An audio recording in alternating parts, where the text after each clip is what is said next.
toutes et à tous. Merci d'être là. Aujourd'hui, on va parler de quelque chose d'un tout petit peu différent que le métaverse. Plutôt les deux premiers mots, plutôt humain et plutôt nature, pour le voyage à vélo. Alors, on va voir si ça fonctionne. Ça fonctionne. Donc, je suis partie pendant 4 mois à vélo en France. J'ai fait 4500 km, à peu près sur le trajet que vous voyez derrière moi. Peut-être pour replacer un tout petit peu le contexte, parce que la jeunesse de ce projet, elle est quand même un peu spéciale. Il faut s'imaginer qu'on est en février 2020, je décide de quitter mon boulot, mon copain aussi, on se dit qu'on va pouvoir aller voyager un peu loin, qu'on n'a jamais eu l'occasion de quitter l'Europe et que du coup, pourquoi pas l'Asie? Voilà. On devait prendre un vol pour aller au Vietnam le 1er avril 2020. C'est véridique et c'était un peu prémonitoire, du coup vous l'aurez compris. À la place, on se retrouve confiné au fin fond du Périgord. C'est bien, mais c'est pas pareil quand même. Du coup, on commence à se poser la question, mais qu'est-ce qu'on va faire? Parce qu'on a quand même envie de partir. Et on se rend compte qu'on a plus envie de partir en voyage que de partir en voyage au Vietnam, en fait. Et que le fait de ne pas pouvoir le faire m'a comme permis d'accueillir les réflexions un peu latentes que j'avais. J'ai toujours été un peu gênée par la manière dont on a tous de dire on a fait le Vietnam, on a fait le Pérou, on a fait l'Amérique latine. Personne dit on a fait le Perche, par exemple. Ouais, moins en tout cas. Bon ben voilà, j'ai fait le Perche.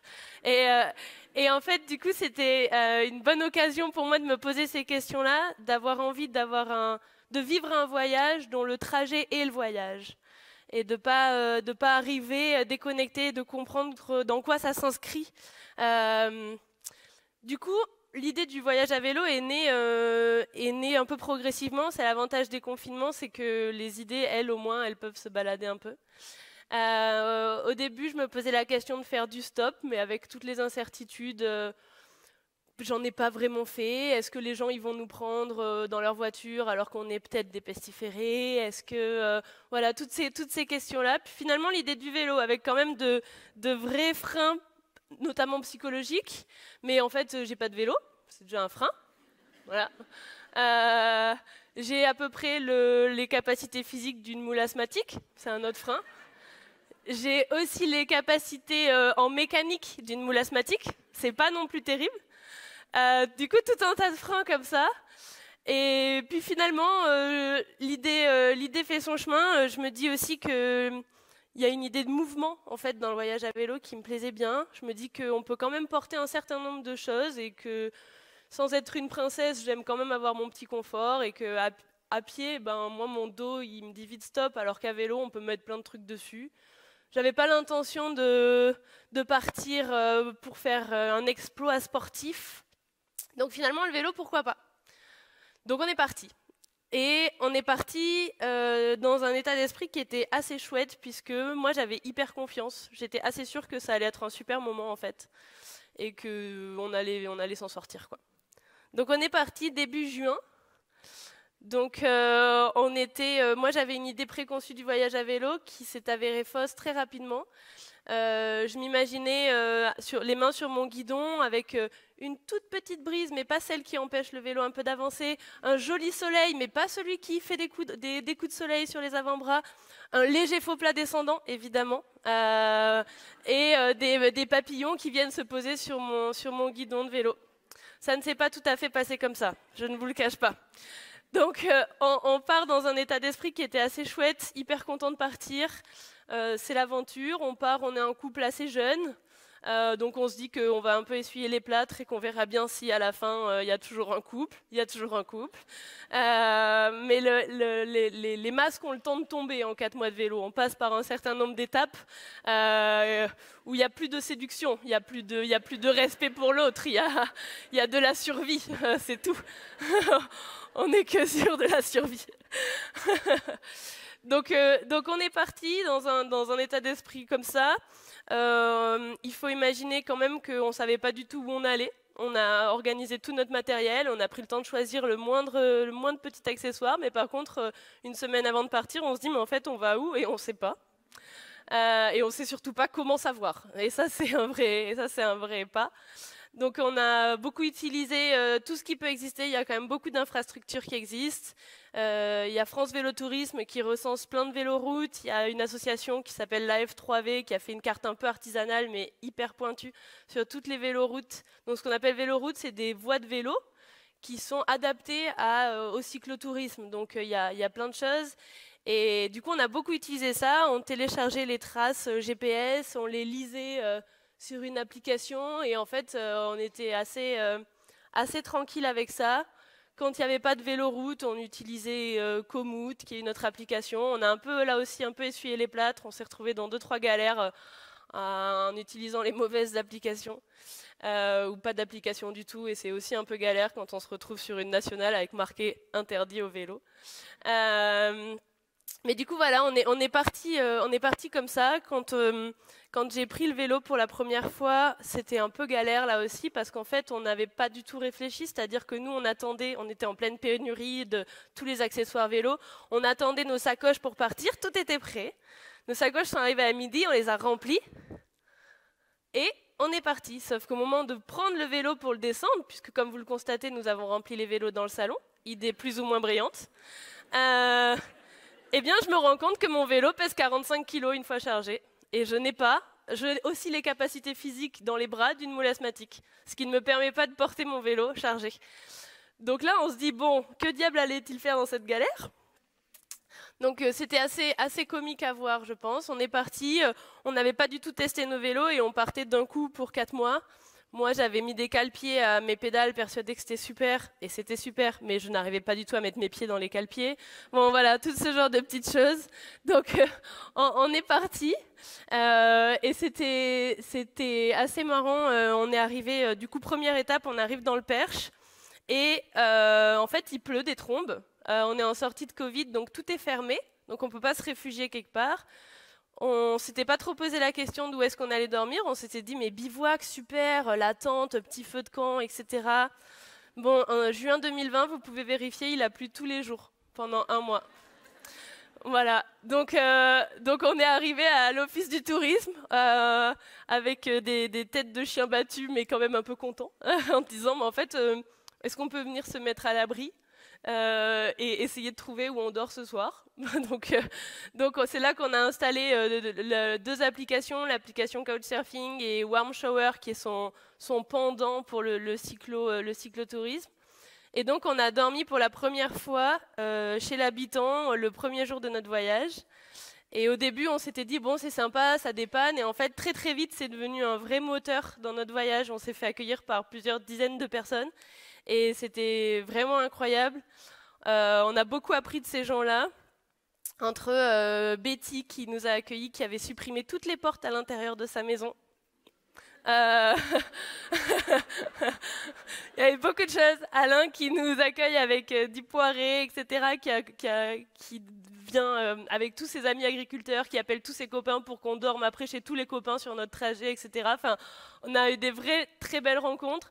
On a fait du didgeridoo, improbable de faire du didgeridoo en rentrant d'une étape.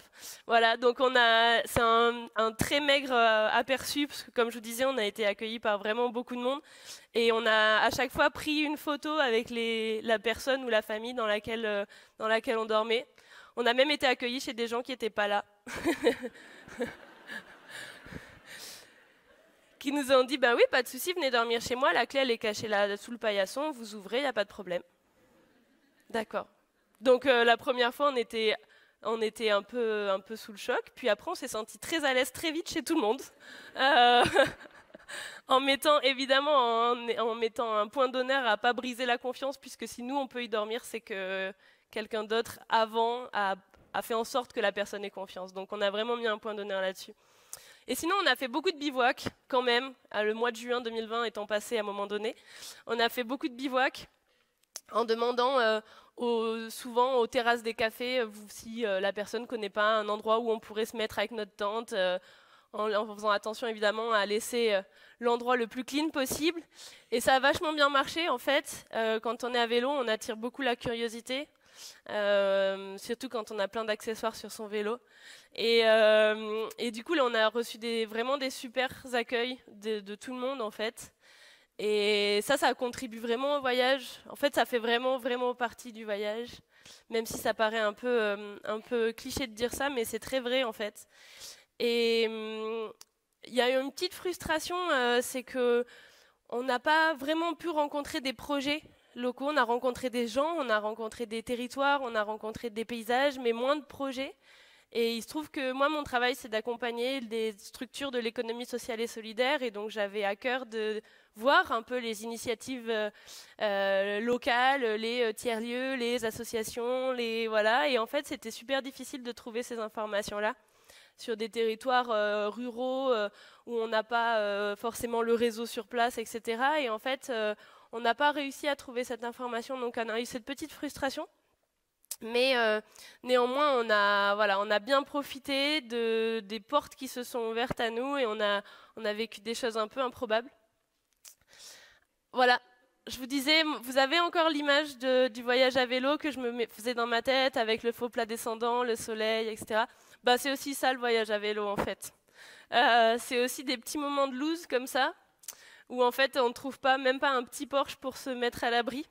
Donc ça c'est la réalité du voyage à vélo et en fait l'état physique et l'état mental se confondent tout à fait pendant un voyage à vélo.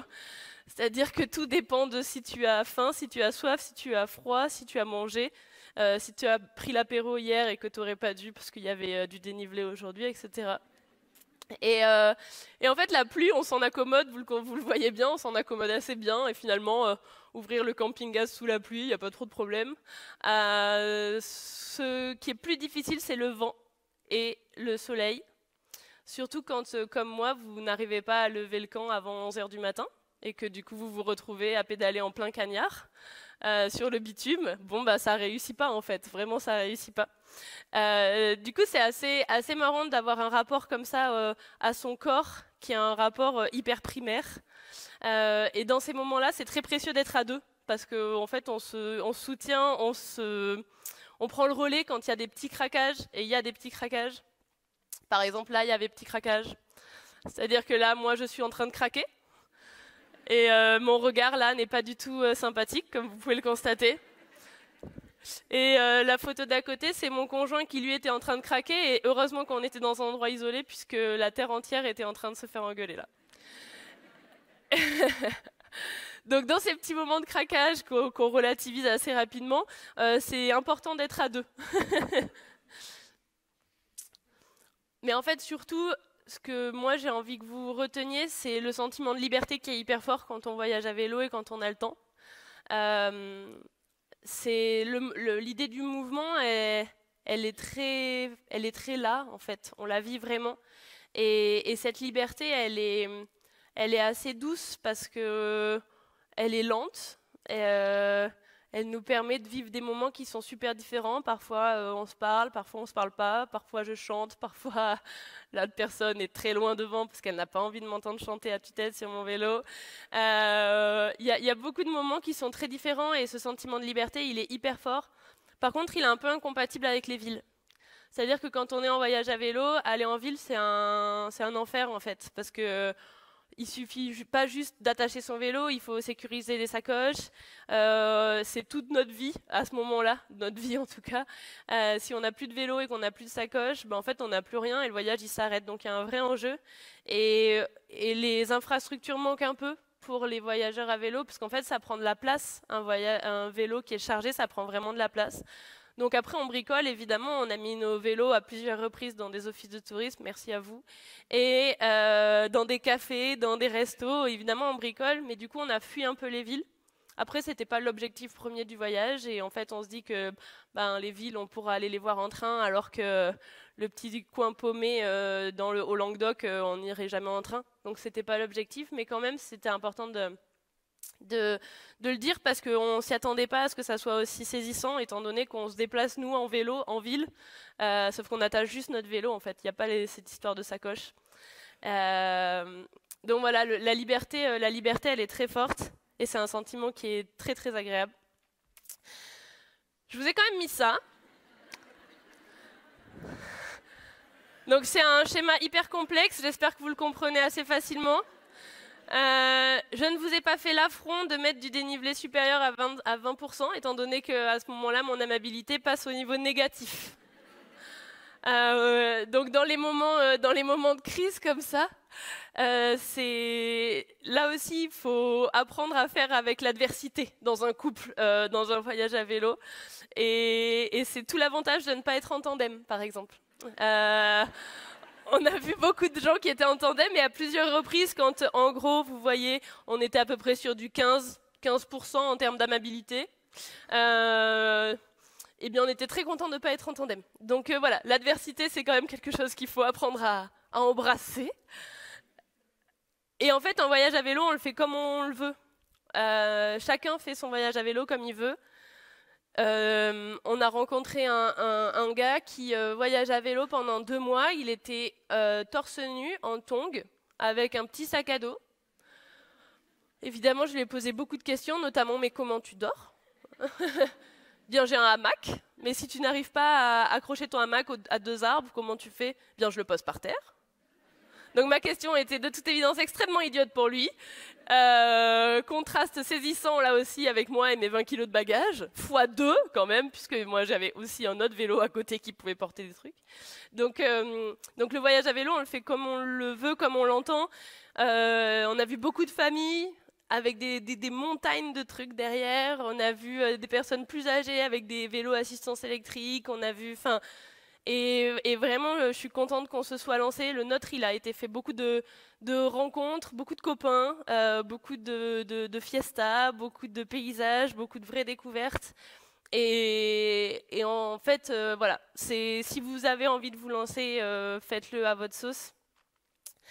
Et puis, au-delà de ça, en fait, le voyage à vélo, il y a du coup le vélo qui fait partie du voyage, comme je le disais.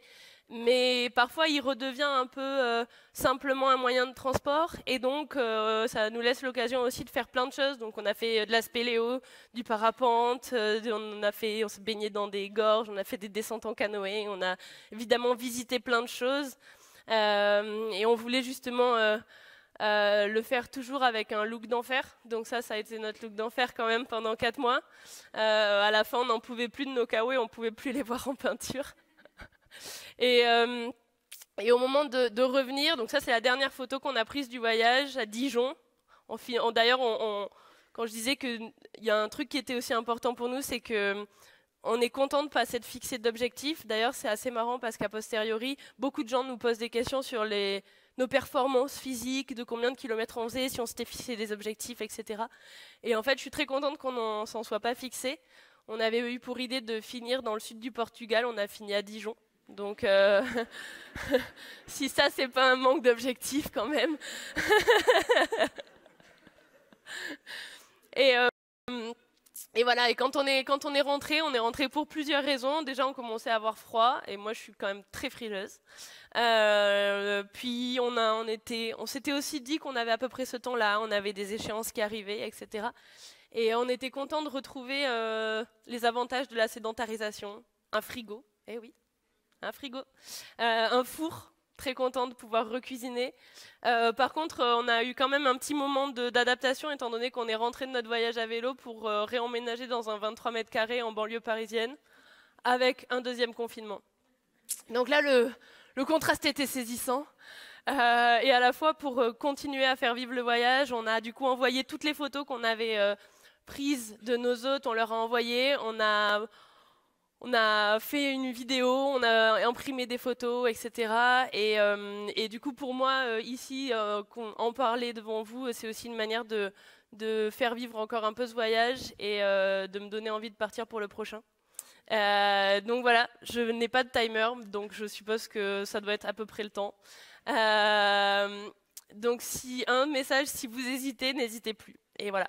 Merci beaucoup. Merci beaucoup, Lison.